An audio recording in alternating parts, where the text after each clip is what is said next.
ವಿಜಯನಗರದಲ್ಲಿ ಕಲುಷಿತ ನೀರನ್ನ ಸೇವಿಸಿ 18ರಿಂದ 20 ಜನ ಅಸ್ವಸ್ಥಗೊಂಡಿದ್ದಾರೆ ಎನ್ನುವಂತ ಮಾಹಿತಿ ಸಿಗ್ತಾ ಇದೆ.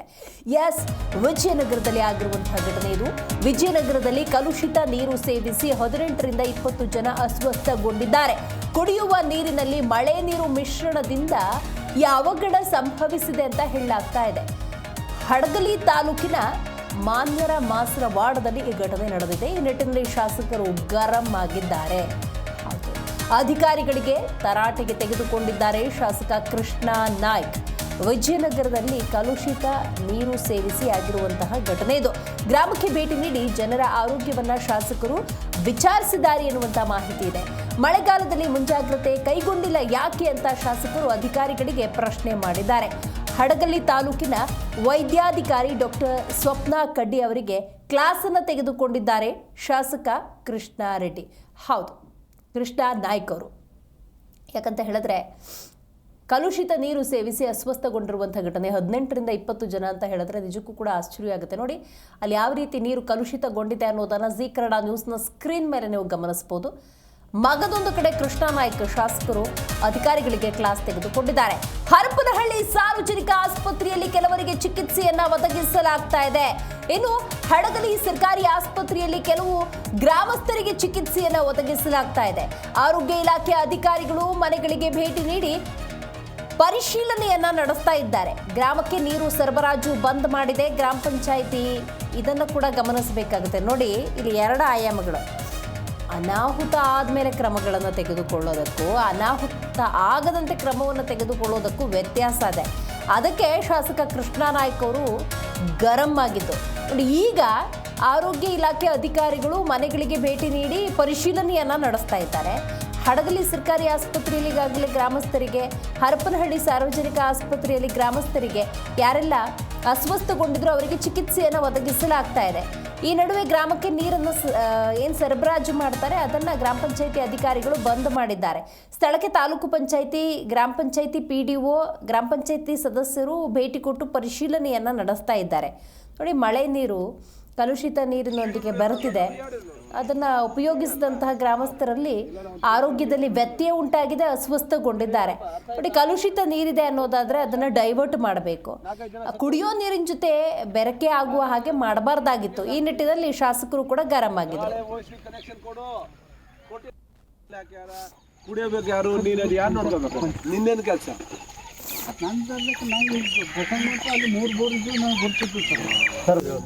ಯಾರು ನೋಡ್ಬೇಕಿಂತ ಚರಂಡಿ ಒಳಗಿಂತ ಪೈಪ್ ಲೈನ್ ಹೋಗಿರೋದನ್ನ PWD ನೋಡ್ಬೇಕಾ, PRD ನೀವೇ ಅಲ್ವಾ? ಇಲ್ಲ, ಒಂದು ಕೇಸ್ ಮಾಡ್ರಿ, ಯಾರು ಬರ್ದಿಲ್ಲ ಅಂತ. ಏನಪ್ಪ ಅರ್ಥ ಆಯ್ತಾ? ಸ್ವಲ್ಪ ಕೇಸ್ಗೆ ಸ್ಟಾರ್ಟ್ ಮಾಡ್ರಿ. 4-5 ಜನ ಸತ್ತು ಹೋದ್ರೆ ಯಾರು ಅಡ್ಡ ಬಂದ್ರೆ 3 ಕೇಸ್ ಹಾಕಿ. ನಾಳೆ OSP ಕನೆಕ್ಷನ್ ಕೊಟ್ಟಿಲ್ಲ ಅಂದ್ರೆ ಅಲ್ಲಿ ಬರತ್ತಿಲ್ತಾನೆ ಹೋಗಿ FIR ಮಾಡಿಸೋ.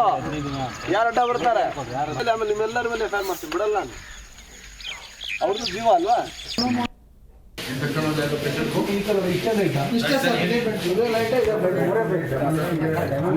ಆನ್ ಮಾಡಿದಾಗ ಅದೇ ನೀರು ಕುಡಿಯಾಕತ್ತಾರೆ.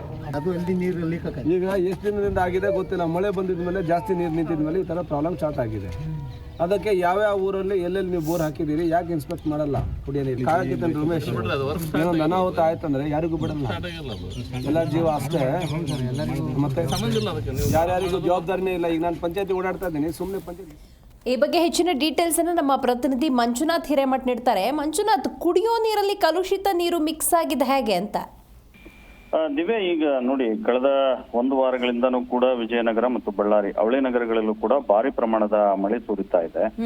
ಈ ಬಗ್ಗೆ ಗ್ರಾಮ ಪಂಚಾಯತಿ ಅಧಿಕಾರಿಗಳು ಮತ್ತು ಆರೋಗ್ಯ ಇಲಾಖೆ ನೋಡ್ಬೋದು ದಿವ್ಯ. ಯಾಕಂತ ಹೇಳಿದ್ರೆ ರಾಜ್ಯಾದ್ಯಂತ ಮಳೆ ಸುರಿತಾ ಇರೋದ್ರಿಂದ ಒಂದು ಕಡೆ ಈ ತಾಲೂಕು ವೈದ್ಯಾಧಿಕಾರಿಗಳು ಈ ಆರೋಗ್ಯ ಏನೇ ಆಗ್ಲಿ ಅಂದ್ರೆ ಅನಾರೋಗ್ಯ ಪೀಡಿತ ಗ್ರಾಮಗಳಲ್ಲಿ ಕುಡಿಯೋ ನೀರನ್ನ ಕುದಿಸಿ ಆರಿಸಿ ಕುಡಿಬೇಕು ಅನ್ನುವಂಥದ್ದು ಕೂಡ ಮುಂಜಾಗ್ರತೆಯನ್ನ ತಿಳಿಸ್ಬೇಕಾಗಿತ್ತು ಗ್ರಾಮಸ್ಥರಿಗೆ. ಹಾಗಾಗಿ ಎಲ್ಲೋ ಒಂದ್ ಕಡೆ ಈ ಪೈಪ್ ಲೈನ್ ಬರ್ತದೆ ಗ್ರಾಮಗಳಿಗೆ ಕುಡಿಯೋದಕ್ಕೆ ನೀರು ಸಂಪರ್ಕ ಕೊಡ್ತಕ್ಕಂತ ಪೈಪ್ ಲೈನ್ ಗಳಿಗೆ ಈ ಮಳೆ ನೀರು ಮತ್ತು ಚರಂಡಿ ನೀರು ಮಿಕ್ಸ್ ಆದ ಪರಿಣಾಮವಾಗಿ ಸುಮಾರು 18ರಿಂದ 20 ಜನ ಅಸ್ವಸ್ಥರಾಗ್ಬಿಟ್ಟು ಅವರು ಈಗ ಆಸ್ಪತ್ರೆಗೆ ದಾಖಲಾಗಿದ್ದಾರೆ. ವಿಜಯನಗರ ಜಿಲ್ಲೆಯ ಹೂವಿನಹಡಗಲಿ ತಾಲೂಕಿನ ಮಾನ್ಯರ ಮಸಲ್ಮಾಡ ಗ್ರಾಮ ಏನಿದೆ ಆ ಗ್ರಾಮದಲ್ಲಿ ಈ ಒಂದು ಘಟನೆ ನಡೆದಿರ್ತಕ್ಕಂಥದ್ದು.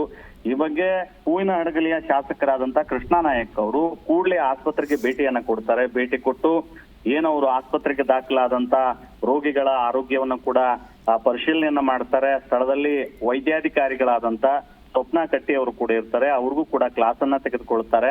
ನೀವು ಒಬ್ಬ ವೈದ್ಯಾಧಿಕಾರಿಯಾಗಿ ಈ ರೀತಿಯಾದಂತ ಒಂದು ಬೇಜವಾಬ್ದಾರಿತನವನ್ನ ನಡ್ಕೊಂಡಿದ್ದೀರಿ, ನಿಮ್ಗೆ ಗೊತ್ತಾಗಲ್ಲವಾ ಅಂತ ಮಾತುಗಳನ್ನ ಕೂಡ ಮುಂದುವರಿಸಿದ್ದಾರೆ. ಹಾಗೆ ಅವರು ನೀವು ಗ್ರಾಮಸ್ಥರ ಬಗ್ಗೆ ಒಂದಿಷ್ಟು ಕಾಳಜಿಯನ್ನು ವಹಿಸಬೇಕಾಗಿತ್ತು. ಈ ಬಗ್ಗೆ ಒಂದು ಆರೋಗ್ಯ ಅಭಿಯಾನವನ್ನು ಮಾಡಬೇಕಾಗಿತ್ತು. ಮುಂಜಾಗ ಆರೋಗ್ಯ ಅಭಿಯಾನ ಜಾಗೃತಿಯನ್ನು ಮೂಡಿಸಬೇಕಾಗಿತ್ತು. ಆದ್ರೆ ಮೂಡಿಸಿಲ್ಲ ಅಂತ ಹೇಳ್ತಾ ಇದ್ದಾರೆ. ಇನ್ನೊಂದ್ ಕಡೆ ಪಂಚಾಯತಿ ಅಭಿವೃದ್ಧಿ ಅಧಿಕಾರಿಗಳು ಕೂಡ ಕ್ಲಾಸ್ ಅನ್ನ ತೆಗೆದುಕೊಂಡಿದ್ದಾರೆ. ಚರಂಡಿ ನೀರಾಗಿರ್ಬೋದು, ಒಂದ್ ಕಡೆ ಪೈಪ್ಲೈನ್ಗಳು ಕೂಡ ಒಡೆದೋಗಿದಾವೆ. ಈ ಬಗ್ಗೆ ನೀವು ಇಮಿಡಿಯೇಟ್ಲಿ ಆಕ್ಷನ್ ತಗೋಬೇಕಾಗಿತ್ತು. ಈ ರೀತಿಯಾದಂತ ಬೇಜವಾಬ್ದಾರಿತನವನ್ನ ಪ್ರದರ್ಶನ ಮಾಡಿದಿರಿ ಅಂತ ಹೇಳ್ತಾ ಇದ್ದಾರೆ.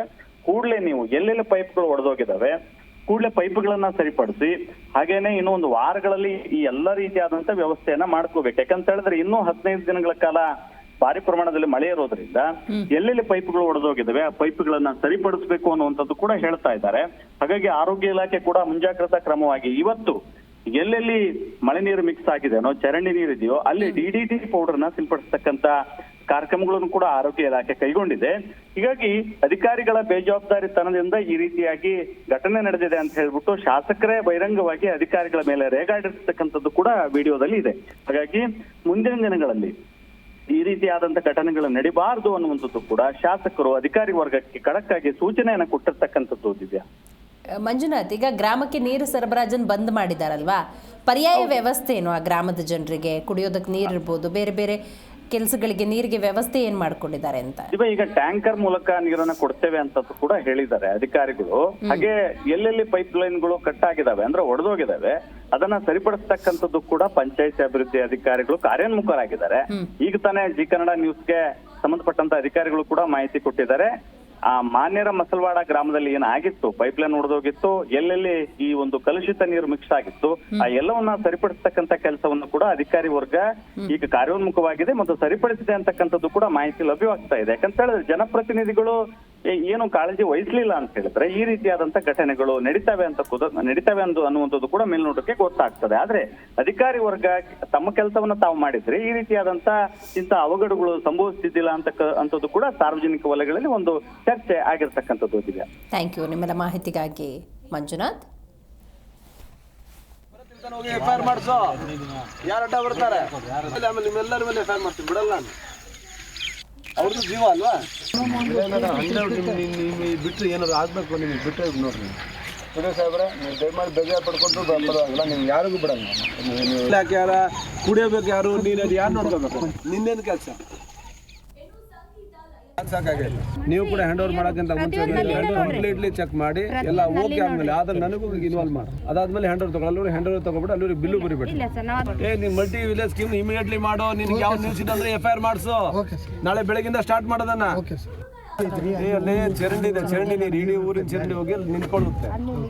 ಕರೆಂಟ್ ಹೋದಾಗ ನೀರು ಇಳ್ಕೊಳ್ಳುತ್ತೆ ಆ ಚರಂಡಿ. ಆಮೇಲೆ ಮತ್ತೆ ಆನ್ ಮಾಡಿದಾಗ ಅದೇ ನೀರು ಕುಡಿಯಾಕತ್ತಾರೆ. ಅದು ಅಲ್ಲಿ ನೀರು ಲೀಕ್ ಆಗುತ್ತೆ. ಈಗ ಎಷ್ಟು ದಿನದಿಂದ ಆಗಿದೆ ಗೊತ್ತಿಲ್ಲ. ಮಳೆ ಬಂದಿದ ಮೇಲೆ ಜಾಸ್ತಿ ನೀರು ನಿಂತಿದ ಮೇಲೆ ಈ ಥರ ಪ್ರಾಬ್ಲಮ್ ಸ್ಟಾರ್ಟ್ ಆಗಿದೆ. ಅದಕ್ಕೆ ಯಾವ್ಯಾವ ಊರಲ್ಲಿ ಎಲ್ಲೆಲ್ಲಿ ನೀವು ಬೋರ್ ಹಾಕಿದ್ದೀರಿ ಯಾಕೆ ಇನ್ಸ್ಪೆಕ್ಟ್ ಮಾಡಲ್ಲ? ಕುಡಿಯಲಿ ಕಾಯಕಿತ್ತಂತ ರಮೇಶ್, ಏನೊಂದು ಅನಾಹುತ ಆಯ್ತಂದ್ರೆ ಯಾರಿಗೂ ಬಿಡಲ್ಲ. ಎಲ್ಲ ಜೀವ ಅಷ್ಟೇ. ಮತ್ತೆ ಯಾರ್ಯಾರಿಗೂ ಜವಾಬ್ದಾರಿನೇ ಇಲ್ಲ. ಈಗ ನಾನು ಪಂಚಾಯತ್